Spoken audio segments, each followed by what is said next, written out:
Joe Biden just made his first visit to the Middle East as the US president. He may not be a stranger to the region, having visited dozens of times as vice president and as the senator for Delaware.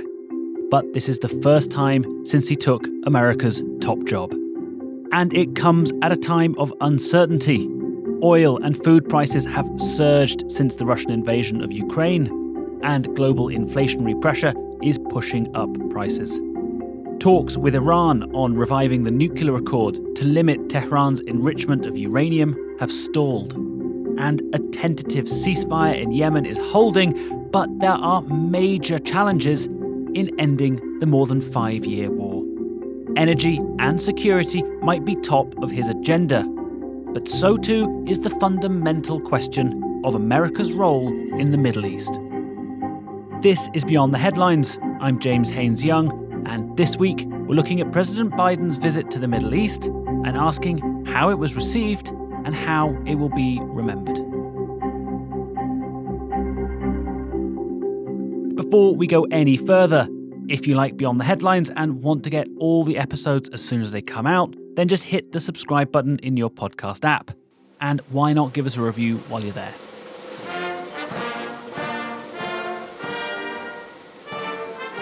Biden arrived in the region on July 13th, at a time when America's relations with several long-standing allies in the Middle East were arguably at something of a low ebb. After taking office, he described Saudi Arabia as a pariah state. He blocked $130 million in military aid for Egypt. In March 2022, the UAE's ambassador to Washington, Yusuf Al-Ataiba, said that relations with the US were undergoing a stress test. US forces are being drawn down in Iraq as they consolidate America's military footprint in the region and turn their focus to the war in Ukraine and the long-touted pivot to Asia. Meanwhile, the Israeli-Palestinian peace talks broke down over a decade ago, and there is no hope on the horizon of achieving a two-state solution anytime soon, even as Israel forges new ties with Arab states. President Biden himself has been frank about his visit to the region. He said he's heading to the Gulf looking to reassert the US role and its interests in the Middle East. The reason I'm going to Saudi Arabia, though, is much broader, is to promote U.S. interest.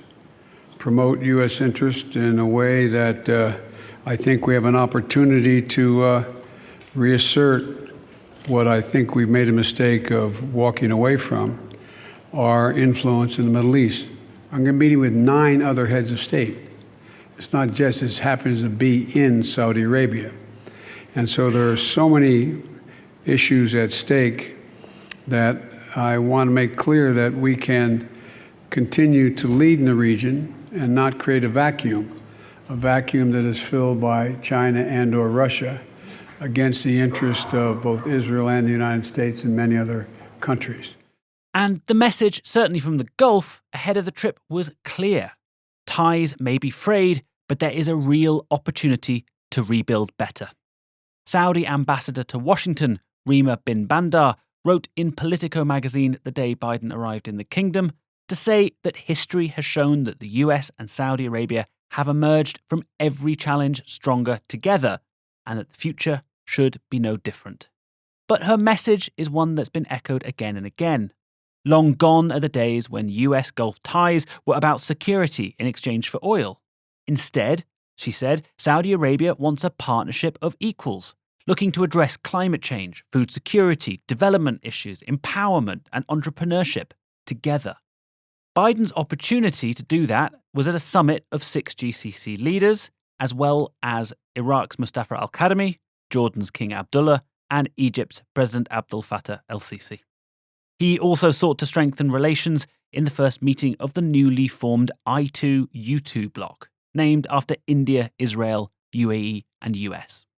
The group announced a plan for the UAE to fund $2 billion to build what they called high-tech food parks in India with US and Israeli assistance, in a bid to boost food security. That plan is also about furthering the 2020 Abraham Accords that saw the UAE and Bahrain, followed by Sudan and Morocco, normalise relations with Israel. It marked the first Arab states to do so since Egypt in 1989 and Jordan in 1994. So the first visit to the region is something of a tightrope for Biden, looking to assure allies that America is committed to the region. One place, though, that he would have felt more comfortable of receiving a warm welcome was in Israel, a place he's visited over 10 times since he met President Golda Meir in 1973.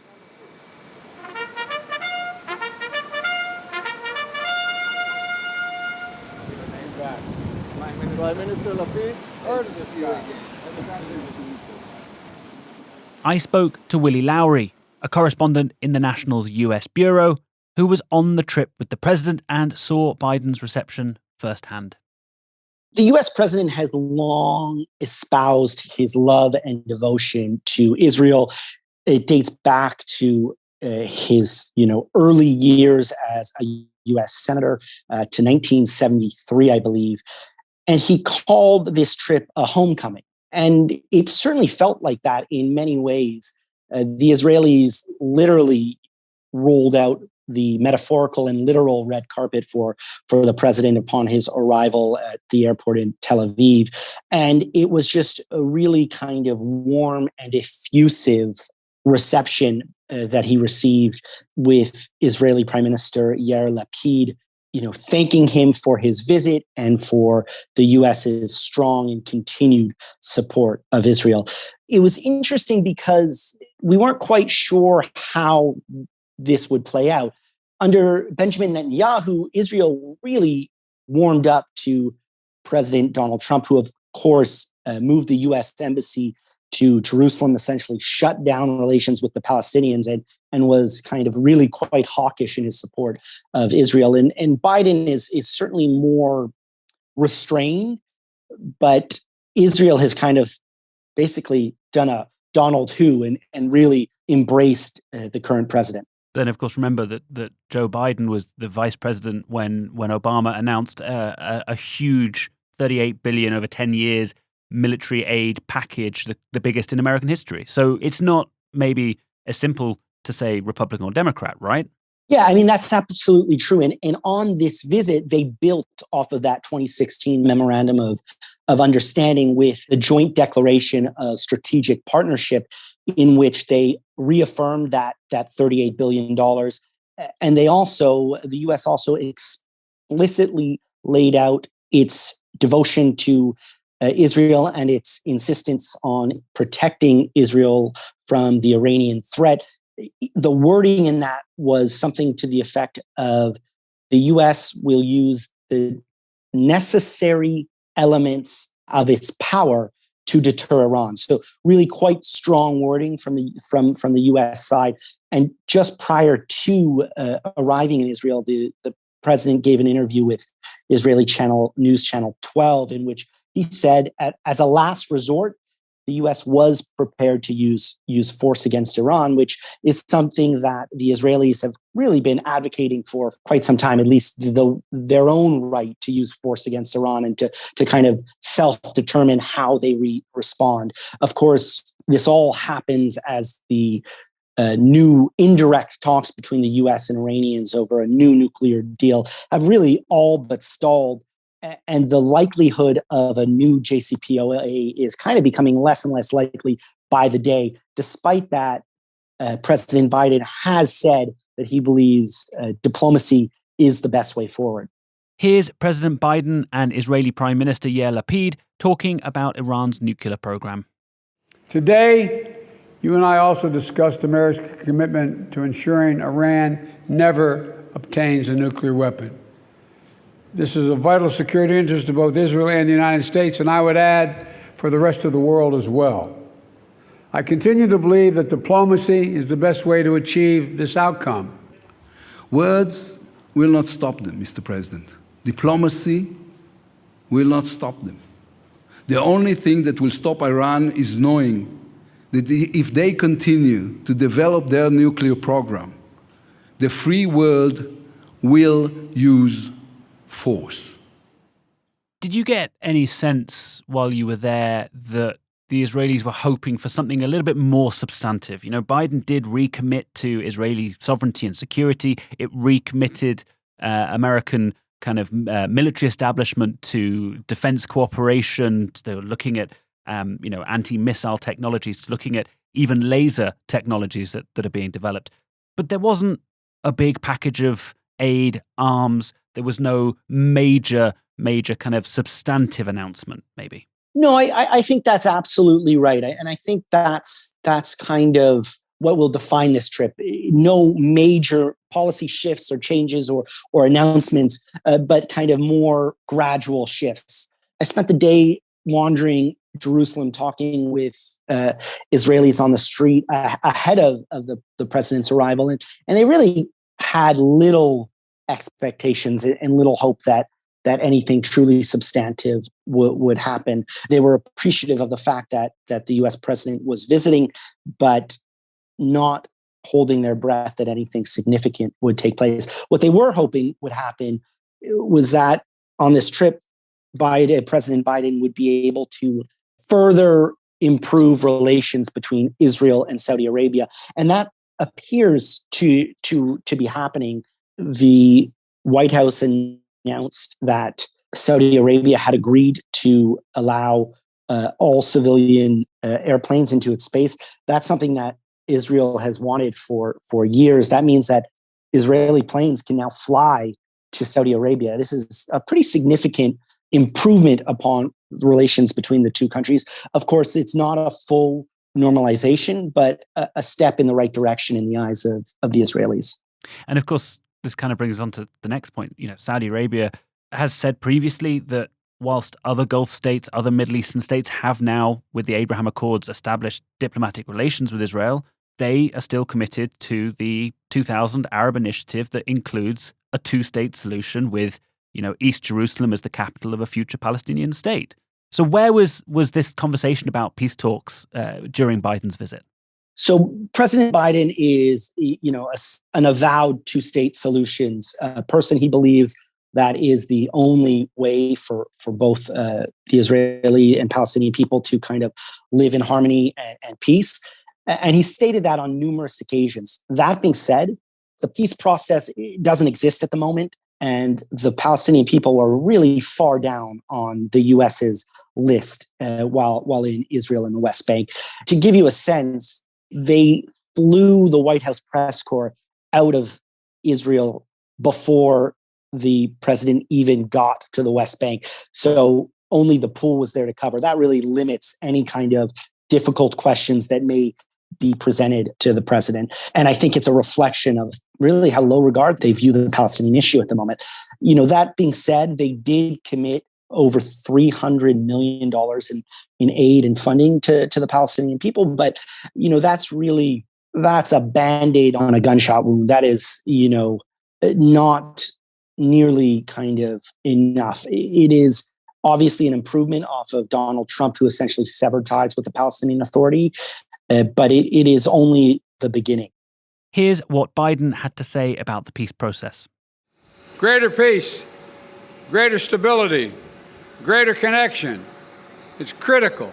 It's critical, if I might add, for all the people of the region, which is why we'll discuss my continued support, even though I know it's not in the near term, a two-state solution. That remains, in my view, the best way to ensure the future of equal measure of freedom, prosperity, and democracy for Israelis and Palestinians alike. Do you get the feeling that this trip by Biden was more of a, certainly for the White House, a course correction, returning to essentially the status quo pre-Trump? Yeah, I think that's exactly what it is. It was kind of putting the hand on the tiller and bringing the Middle East back into the fold and saying, you're still important to us. We care about what happens in this part of the world, and we want to be your kind of biggest ally, but we're not in a position to do anything drastic. And I think that we saw that while he was in Israel. They were working on the minutia rather than the big, grand deals. And so I think that this trip will be remembered. There were no fireworks while in Israel. And I don't think that was necessarily unexpected, but President Biden is not really going to go back to the US with any major wins. And then, of course, this kind of brings us on to the second leg of his trip. A lot of those concerns about the role of Iran, about regional security, about stability, about inter-regional relationships are also pretty top of the agenda when he's in Saudi Arabia. Yeah, absolutely. Iran was front and center throughout his trip to the Middle East. It drove a lot of the policy agenda, a lot of the discussions between President Biden and his counterparts in the region. Almost all of it devoted to the fact of shoring up support in the region, trying to bring everybody together to counter the Iranian threat without exacerbating the situation, if that makes sense.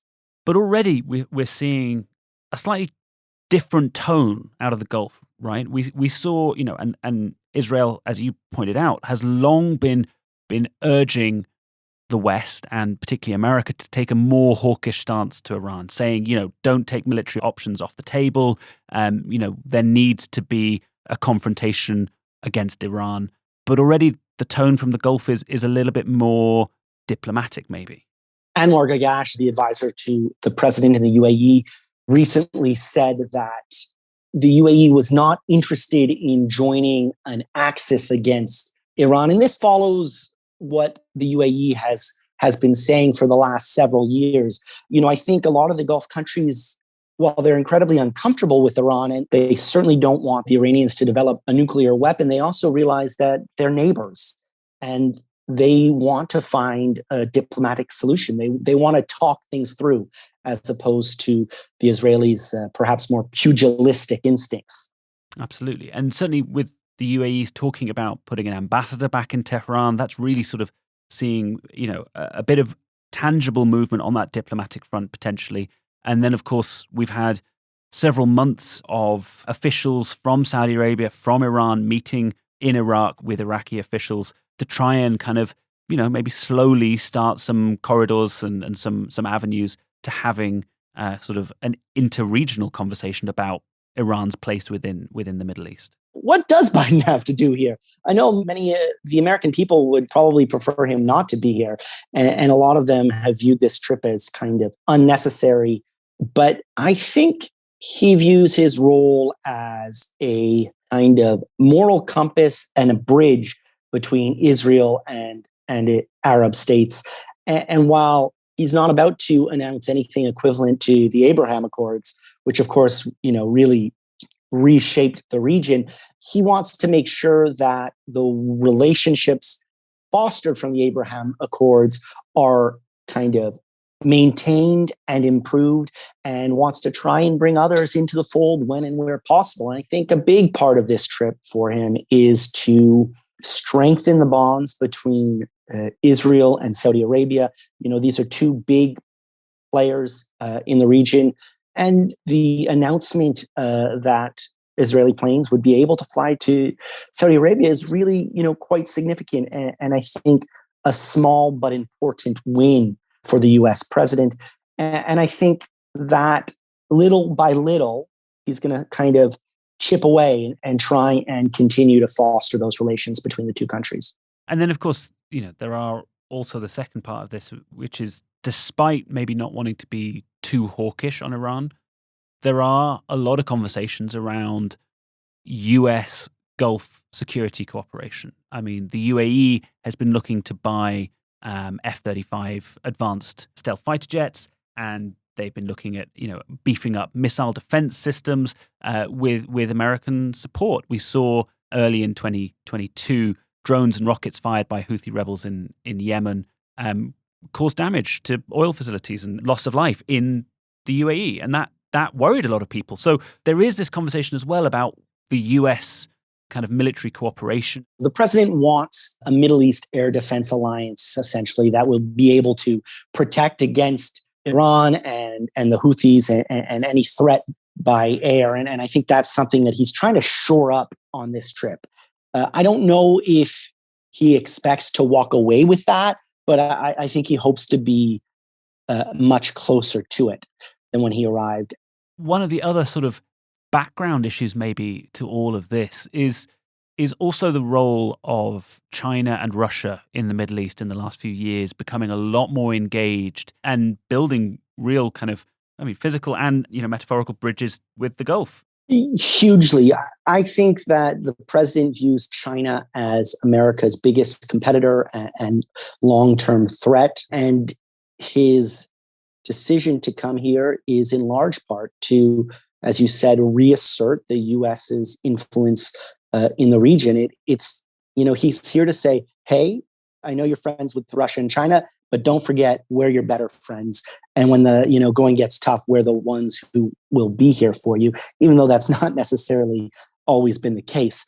But I think that he sees the changing world and the more and more precarious position that the U.S. is in, and he does not want the U.S. to kind of lose its grip on power as the world's, major superpower under his watch.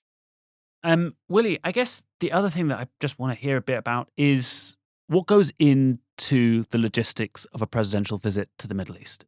I shudder to think what it would be like to be on the president's staff or adjacent staffs during a visit like this. It is a monumental effort and a logistical nightmare.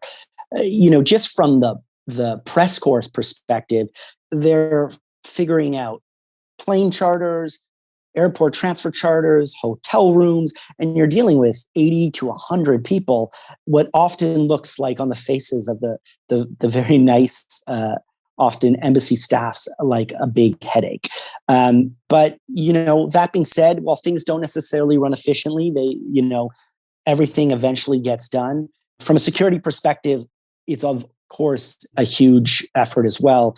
The president's detail convoy flies over with him. Dozens and dozens of Secret Service come beforehand to do pre-trip sweeps. It's just a huge undertaking, and no other country in the world really does it. I was speaking to to a colleague, and he said, when you see a presidential trip, you're seeing America's soft power in action. Just the sheer fact that it brings over almost 100 journalists just to see what one person does, albeit a very, very important one. And was there anything, remarkable about the plane you flew over in? It's just a regular charter flight. In our case, it was a Delta, but they deck it out with kind of White House accoutrement, if you will. They're little White House headrests. You get quite an elaborate menu with multiple meals, all on White House letterhead. And you walk in and the stewards, are profusely nice, offering you anything you want. There is an entire row filled with chips and candy bars and snacks that you can pick up before you take your seat. And the pilot does not come on and say, put your seat rests up and your table rest up. You just basically, you sit down and he says, we're taking off, and you take off. But it is definitely quite an experience. So Biden didn't take home any major policy announcements or changes, but his visit did go some way to assuring Washington's partners that America was engaged and was serious about its long-term commitments. He demonstrated clearly that Israeli support wasn't based on a Republican or a Democrat being president, but it would be unwavering throughout. When it comes to mending fences in the Gulf, that improvement might not be immediate, but his visit will certainly have gone some way towards making the region's leaders feel heard and understood. Thanks this week to Willy Lowry from inside the White House press pool in Saudi Arabia. We were hosted this week by me, James Haines-Young, and produced by James Haines-Young, Erica El-Kershi, and Arthur Edison. If you want to get all the latest beyond the headlines, hit subscribe in your podcast app, and why not leave us a review while you're there.